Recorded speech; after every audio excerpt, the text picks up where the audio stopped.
हरे कृष्णा। जगत गुरु श्रील प्रभुपाद की जय। तो हम लोग ईशोपनिषद मंत्र 2 पे डिस्कस कर रहे हैं। कुर्वन्न एवेह कर्माणि जी जी विशेषतम समः एवं त्वयि नान्यथेतोस्ति न कर्म लिप्यते नरे। और इसमें बताया जा रहा है कि कोई व्यक्ति सैकड़ों साल जीने की इच्छा रख सकता है अगर वो इसी प्रकार काम करता रहे, क्योंकि ऐसे काम करने से वो कर्म बंधन में नहीं फंसेगा। इसके अतिरिक्त मनुष्य के लिए और कोई रास्ता नहीं है। तो ये मंत्र 2 ईशोपनिषद के इसकी व्याख्या कर रहे हैं। तो ये कौन सा काम है कि जिस काम के करने से व्यक्ति नहीं फंसता कर्म बंधन में। तो मंत्र 1 की यहाँ पर बात कर रहे हैं। ईशावास्यमिदं सर्वं यत्किंच जगत्याम जगत तेन त्यक्तेन भुंजिता मा कृता कस्य स्वित्थनम। कि आपको ये समझना पड़ेगा ये सारी प्रॉपर्टी, सारी संपत्ति के स्वामी भगवान है, क्योंकि भगवान से ही उत्पन्न हुई है अहम सर्वस्य प्रभु। तो भगवान की संपत्ति है।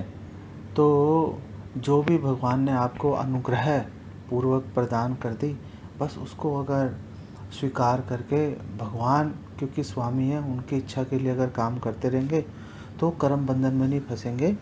अदरवाइज हर व्यक्ति, हर जीव कर्म बंधन में ही बेसिकली फंसा हुआ है। अगर आप किसी रेप सर्वाइवर को या किसी अपंग व्यक्ति को बोलो कि देखो जो भी होता है बेसिकली कर्म फल ही होता है, तो वो लोग इस चीज़ को एक्सेप्ट नहीं करेंगे, बल्कि आसपास के लोग भी आपको बड़ी घृणा भरी नज़रों से बेसिकली देख सकते हैं। तो लोग इस चीज़ को एक्सेप्ट नहीं करेंगे, मतलब ये नहीं है कि ये चीज़ गलत हो गई। एक्चुअली में ये चीज़ वैलिड थी, सही थी और सही है और सही रहेगी। ऐसा नहीं हो सकता कि किसी और के कर्म का असर जो है वो हमारे ऊपर आ गया। हमारे हर व्यक्ति, हर जीव को वही कर्म भुगतने पड़ते हैं जो उन्होंने इस जन्म में पहले या पूर्व जन्मों में कर रखे हैं। कई लोग हिप्नोटाइज करते हैं और लोगों को रिग्रेशन एक टर्म होती है कि उनको पीछे लेके चले जाते हैं। तो लोग ऐसे बात बता देते हैं, ऐसी डिस्कशन, ऐसी लैंग्वेज बोलना शुरू कर देते हैं जो उन्होंने कभी ना सुनी ना कभी देखी। सो इससे क्लियर होता है, और हमने पुनर्जन्म के भी कई केसेस देख रखे हैं। तो वो जो काम किए थे पिछले जन्मों में, उसका जो हमने बीज बोए थे उसका कहीं तो उसका अंकुरित होंगे, कहीं तो उस पर फल लगेगा, कभी तो वो फल हम तोड़ के खाएंगे। ये सारा कर्म फल है बेसिकली। तो हमें इस बात को समझना चाहिए। श्रील प्रभुपाद भी एक्सप्लेन कर रहे हैं, देखो कोई मरना नहीं चाहता। अगर कोई बहुत ही बीमार व्यक्ति भी है वो भी कोशिश यही करता रहता है कि मैं जीवित रहूं। लेकिन आप अगर जीवित रहोगे तो काम करना पड़ेगा, काम करोगे तो उसका कर्म फल एक तैयार हो जाएगा। तो ये कर्म बंधन की जो रस्सी है पहले से ही मोटी है और मोटी हो जाएगी। उरु दामनी बद्धा, और अधिक ये रस्सी मोटी हो जाएगी। तो ये तो बहुत ही डरावनी सिचुएशन है कि पहले ही इतनी मुश्किल में फंसे हुए हैं, पीछे से पता नहीं कितने कर्म करते हुए आ रहे हैं, और अब जाकर पता चल गया कि वो ये तो कर्म बंधन में फंसे हुए थे हम। तो अब उससे बाहर निकलने का अभी भी कोई रास्ता दिखाई नहीं दे रहा। तो मतलब करे तो करे क्या। और इतने कर्म हैं हमारे पीछे कि हमारे शास्त्रों में भी ऐसे बोल रखा है कि जैसे समुद्र है, समुद्र में इतना जो पानी है, अथाह जल होता है समुद्र के अंदर, लेकिन जितने आंसू हम बहा चुके हैं अपने पिछले सभी जन्मों के अंदर, उनके सामने ये जो समुद्र का जल है ये भी उसके सामने कम पड़ जाएगा। इतने हम आंसू बहा चुके हैं, इतने दुख हम पहले से देख चुके हैं। तो बहुत ही भयानक स्थिति है बेसिकली। तो क्या करना चाहिए तो ये जो मंत्र है, ईशोपनिषद का मंत्र नंबर 2, ये इसका सॉल्यूशन दे रहा है, इसका उपचार उपाय बता रहा है कि अगर आप ये समझ लो कि भगवान ही संपत्ति के मालिक हैं और भगवान के लिए आप काम करोगे तो जितना मर्जी जियो, कोई प्रॉब्लम नहीं है, कोई डेंजर, कोई खतरा नहीं है। और अगर आप देखो ऐसे ही जितने हमारे महान संत हैं वो सब ऐसे ही जीते हैं। वो सब कुछ भी करेंगे, बड़े बड़े मंदिर बनवा देते हैं, पूरे संसार में भ्रमण करते हैं वो, लेकिन किसी भी कर्म बंधन में नहीं फंसते। तो कर्म बंधन से मुक्त होने का मतलब क्या होता है? इसमें मुक्त होने का मतलब होता है कि व्यक्ति जो है वो रजोगुण, तमोगुण, सतोगुण से जो है वो उससे प्रभावित नहीं होता। ये जो गुण है, 3 गुण, उस पे काम नहीं करते।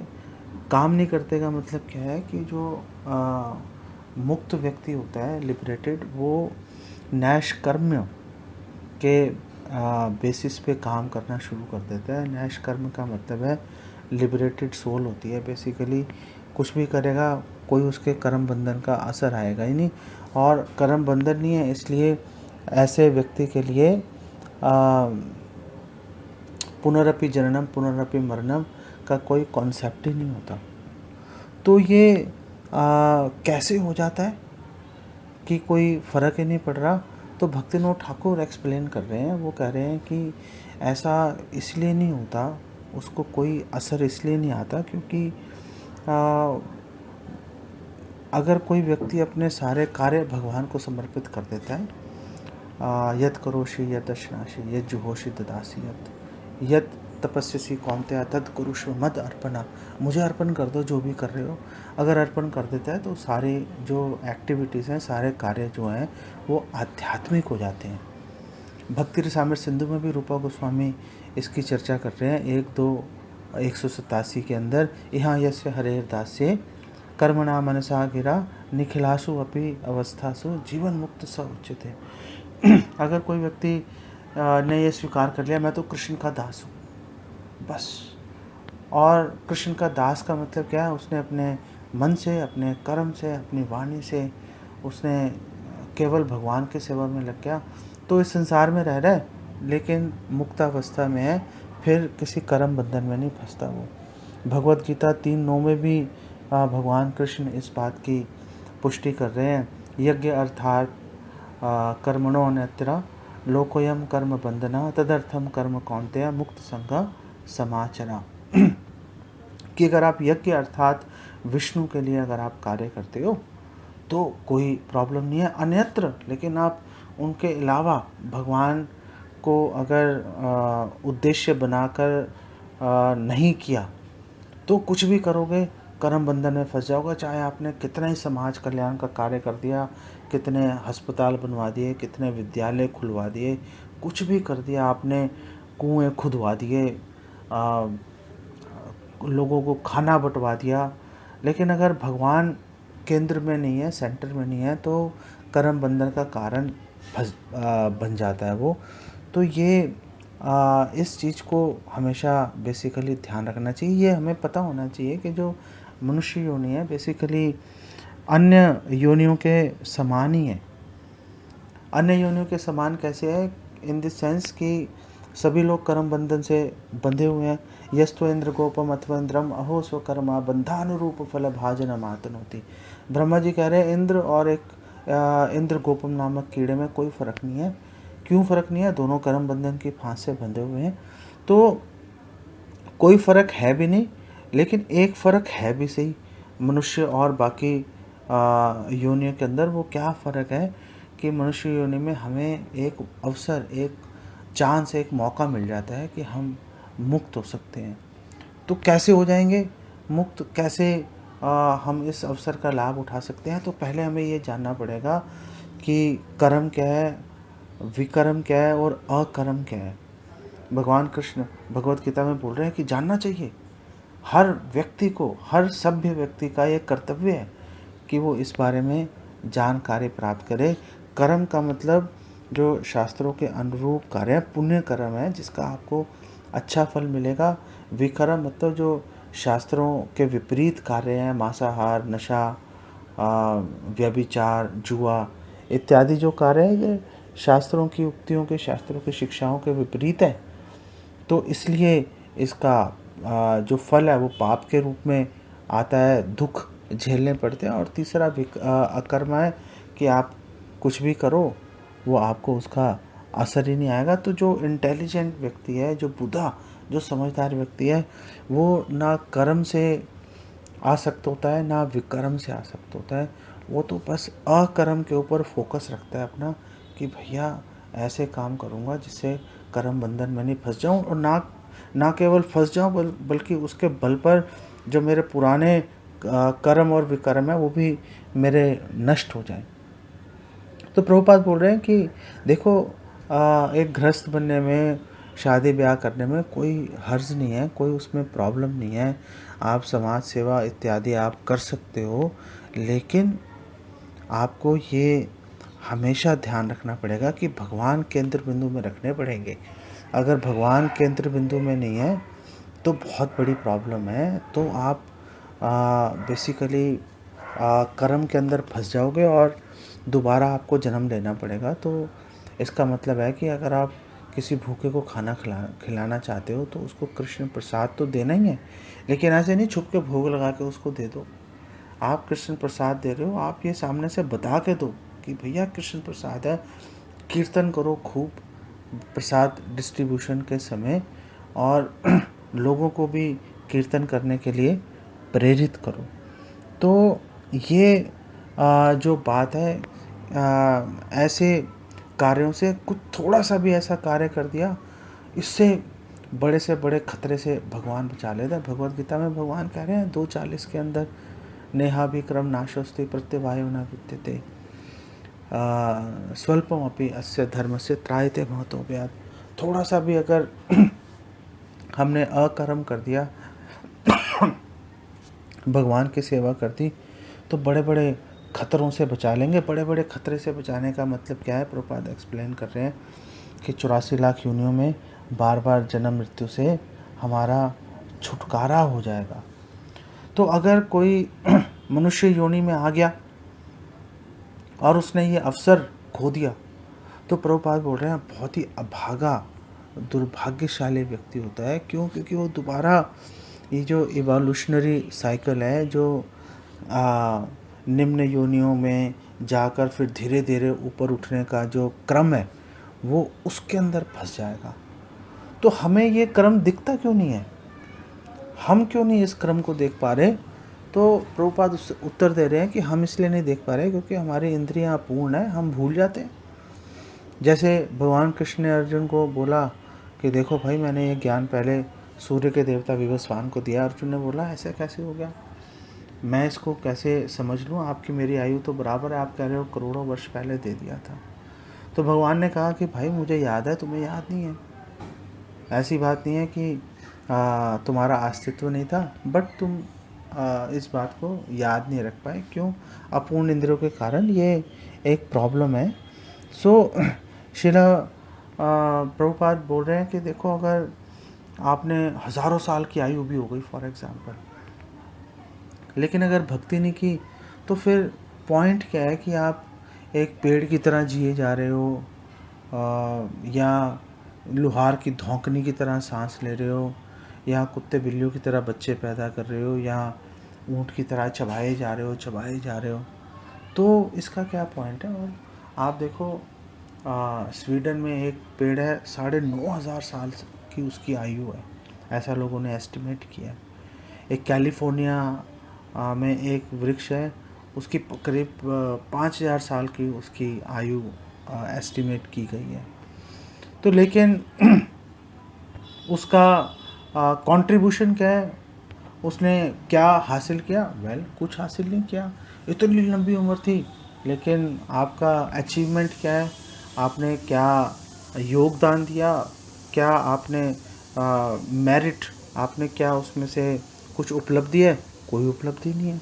इसलिए श्रील प्रभुपाद बोल रहे हैं कि चाहे अल्प आयु भी है, लेकिन अगर विनम्रतापूर्वक भगवान की सेवा में लगे हो, वो ज़्यादा अच्छा है। बजाय कि आप पूरा जीवन आपने समाज कल्याण और अ,